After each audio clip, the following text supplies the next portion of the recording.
Good afternoon, descendants of Erdrick. Welcome back to another DW Randomizer broadcast. We are here at the conclusion of Winter League 2026 Week 1 with kind of a two-part show really fast. We'll do a quick recap of Winter League Week 1 results and standings, and then what everyone's looking forward to, the reveal of Week 2 groupings.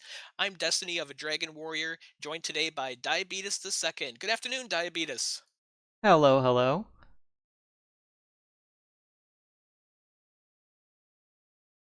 We just caught up on the last race, which I was involved in actually on the vodcast. We did have one race that was scheduled to be broadcast earlier in the day today that ended up having to be asynced.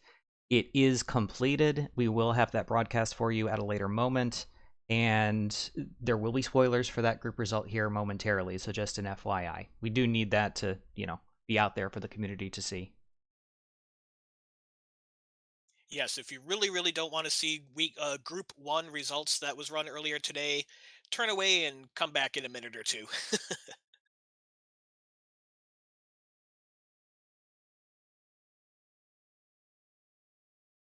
Without further ado, a quick snapshot of the Week One results.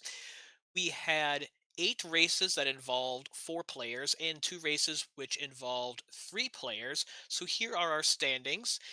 First place finishers earned 5 points in the league. Second place earned 3 points. Third place earned 2 points. And fourth place earned 1 point, with the exception of Group 8 and Group 10 with 3 players, where the third place finisher earned 1.5 points. That was a lot of numbers that I just rattled off. Yeah, so taking a look at the results that we had this week, some notable, I suppose, groups, or at least things that stood out to me. Again, spoilers for the week one result, or the group one result here, but Judge Joe in his first Winter League appearance, pulling off the win in group one. Very impressive performance there. Destiny, did any of these stand out to you? I think you hit it there with Judge Joe. Never know what we're going to get out of our new folks who join a DW randomizer event for the first time. And Judge Joe coming in from week 1 with 5 points is certainly impressive. Night Dew also had a good showing in Group 7, taking second place in that race. Also a first time participant of Winter League, coming just behind Aaron 2U2, which is nothing to be ashamed of, as Aaron is a former Winter League champion. And speaking of former Winter League champions, I can't help myself but highlight Group 6 results in which three-time Winter League champion Angel FM took third place in Group 6, with Ziggy taking first, Silly Dabbit taking second, and then Sassage Link taking fourth. So Angel setting up for a comeback story perhaps in Winter League 2026, or if continue to get 2 points in each week, is going to be on a path to not making the bracket rounds altogether. Ziggy and Silly Dabbit establishing themselves, taking placements ahead of former champion. GG's to all in this group as well as all of our groups. Yeah, this is one of the groups that we highlighted in the pregame prior to week one, and this was a very competitive group. Obviously, all of our groups throughout the week here were competitive in some form or another, but that one in particular was of particular interest, and we saw the results as it was. So those are the week one results, and this is what our current standings look like after week one. On the left side there, we have the top 16, and then the next four, which would currently be the first four out of the playoff picture. Of course, just the way these are set up, because we don't really have the full standings with all of the secondary tiebreakers in place, these are just presented in alphabetical order by points. Once we get things squared away for the strength of schedule markers, which will be starting in week 2, we'll have things ordered by that secondarily.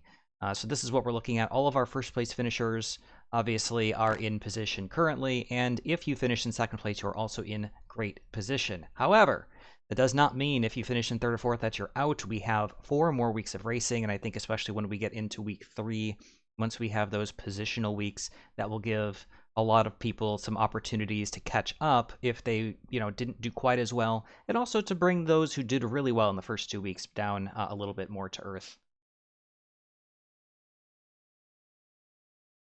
I feel like I might resemble that remark. um, Absolutely. We've seen players finish with 1 point in week one, and sometimes in week one and week two, fight back, especially with positional round week three. That's a great opportunity to mount a comeback and still make brackets. So here's where we stand right now, but anything can happen, especially with the volatility of the non standard flag sets that we have here in Winter League. And speaking of the non-standard flag sets, let's take a look next at week 2. No gold grind? Easy.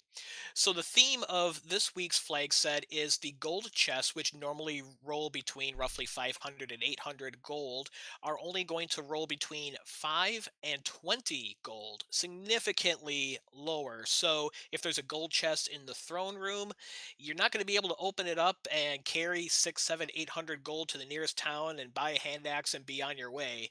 That definitely changes the strategy early in the seed, and along with changing up gold, we have key and in prices are randomized between 1 and 255 gold.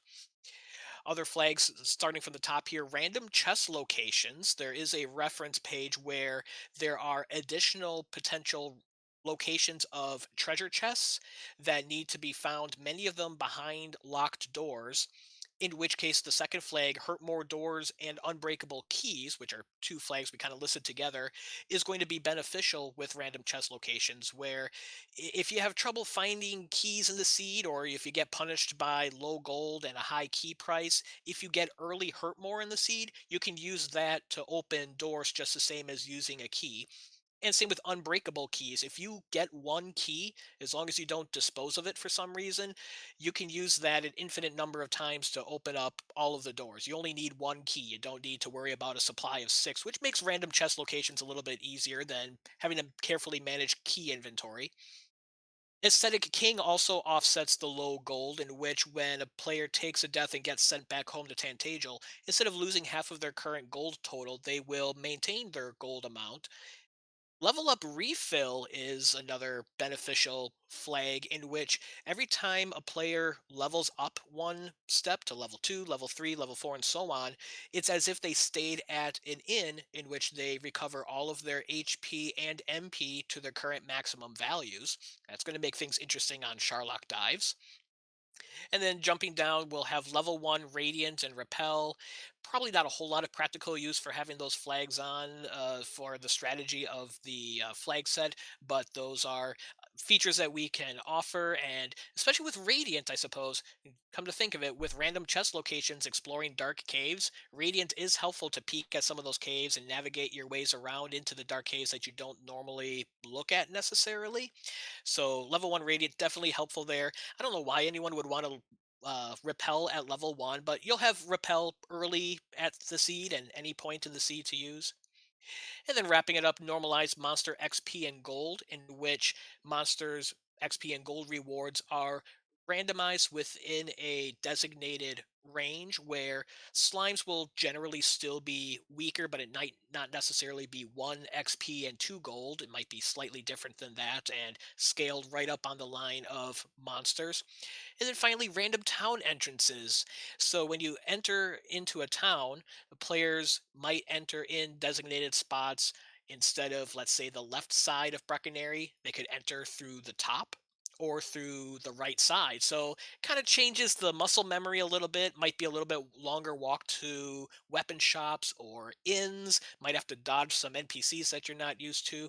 One thing to note with Garenham, you cannot randomize into the back of Garenham. That area is still protected by a locked door.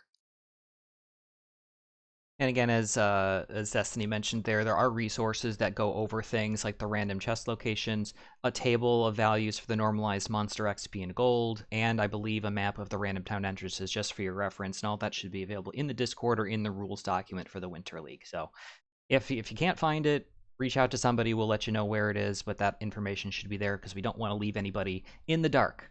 That's also why we gave you level 1 Radiant, but you know. Well, without further ado, unless Destiny has something to add, No, I'm just laughing at your quip there, diabetes. I appreciate that. I try. Well, we all know why you're here. And that is for the week 2 group assignments. Drum roll, please. Diabetes, do you have that drum roll sound effect, or You is know, that I said I was going to development? get the soundboard ready, and I wasn't quite prepared, unfortunately. But I can tell you that regardless, Group 1, Beta, Miplet, Ziggy, and Judge Joe.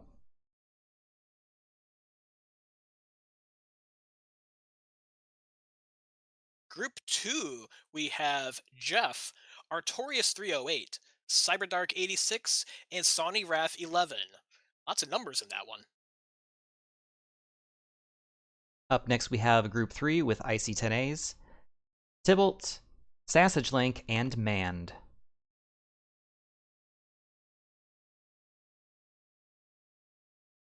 Group 4. Ooh, I'm interested in this one. The American Dweem, Night Dew, Destiny, and EMP.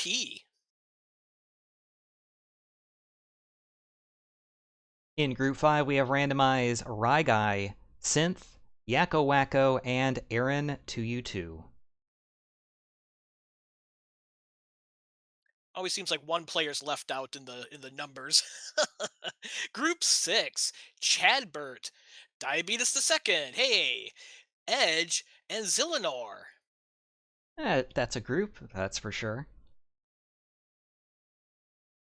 In Group 7, we have Zarnax42, Zaytrex17, NG Dave, and Jake Hoper.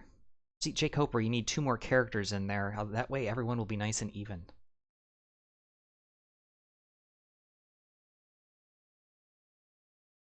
Group 8 has Oog, Slamoo, Sandcraft, and Sea Parsley.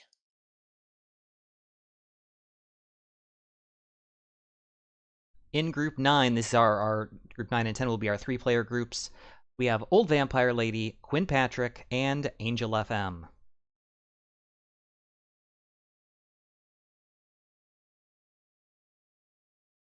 And our last group, Group 10, also 3 players, Silly Dabbit, Kigalus, and Just Chris. We didn't specifically note it at the onset, but as noted in the rules document, week 2 is continued to be randomized groups without any repeats. So these are completely random, regardless of standings or any other factors, with the caveat that there are no repeated matchups from week 1. Yes, thanks for the reminder there. So these are, again, all randomized and no rematches, so that's great. Any of these groups stand out to you, Destiny, as we're kind of glancing over the field here? Well, Angel, we talked about Angel's possible comeback tour after a 2-point result in the first week. That might be an opportunity in a 3-player race. That might be a little bit of an advantage, although if there's another third place finish for Angel, that'll be only 1.5 points instead of 2. Old Vampire Lady and Quinn Patrick will have to combat Angel to get their 5 points this week. I agree. That group is going to be pretty interesting. We also have a potential for a comeback group here in Group 3. Not some great performances in the first week from our runners, but we have a great opportunity for big point totals here in Group 3 working into Week 3 to get into the potentially more or less favorable matchups in the positional week. So IC10 Ace, Tybalt, Sassage, Lincoln, Mand looking to get some points.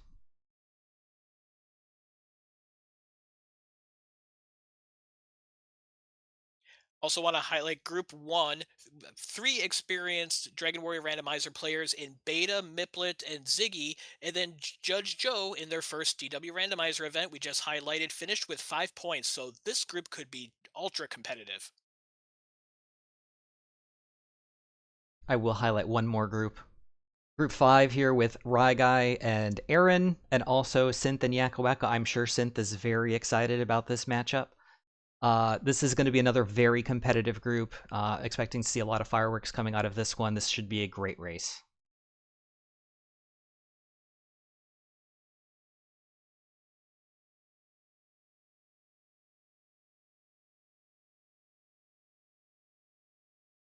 So where we go from here, just give us a little bit of time to update the group assignments in the Discord. You'll see your new groups appear probably within the hour or so, give or take, if not sooner.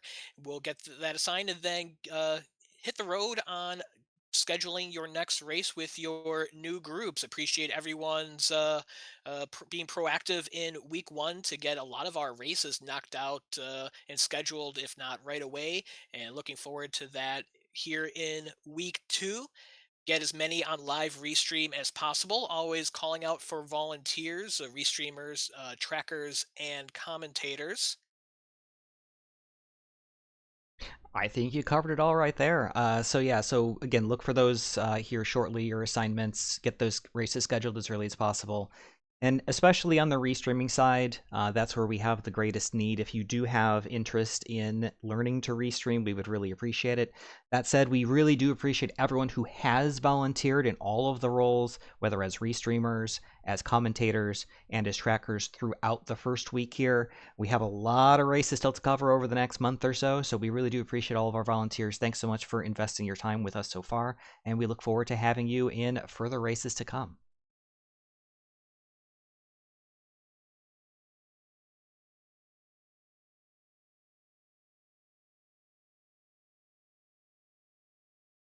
So I think that'll do it for our week two preview reveal show. We'll watch the Dragon Lord battle the Snowman maybe another time here. For Diabetes the Second, I'm Destiny of a Dragon Warrior. Good luck and have fun, everyone. Enjoy the rest of your day.